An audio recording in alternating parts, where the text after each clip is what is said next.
Значи, това е, забиваме. Снимаш ли? Да. Значи, ето ги. Вижда ли си каква различна равнина е? Да. Така, седни, приятелче. Вижда ли се как се изравнява? Така, навери главата, навери гърдите, навери целия. Няма проблем. Изправи се. Така, стани прав. Хоп, здравей. Да. Виждаш ли? Да. Сега, не спирай видеото, ако искаш да стани и тук, да го помоля нещо да направи.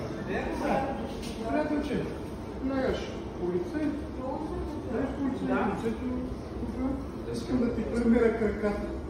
Ако искаш я свали се, пак да видим дали няма изкривява. Лягаш по лице,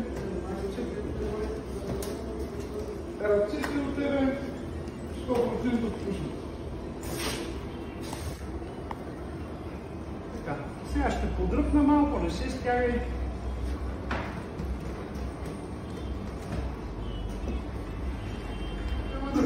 Само, че Аз виждам. Отгоре. Аз виждам, аз виждам различна дължина. Да.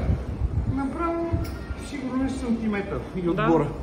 Не знам дали се вижда. Вижда се, вижда се. Окей. Ставай.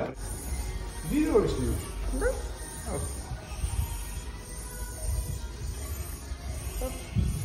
Ето ти равен сакъл. Ето. Сядай. Ставай. Равен. Това е коста. Да.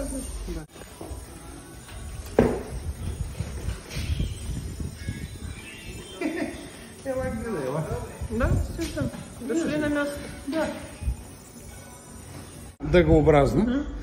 А просто латимус дорис от дясната страна е по-развит от този от лявата. Ако имаше сколиоза, сакрума нямаше да се изправи. Сега, легни, не спирай това.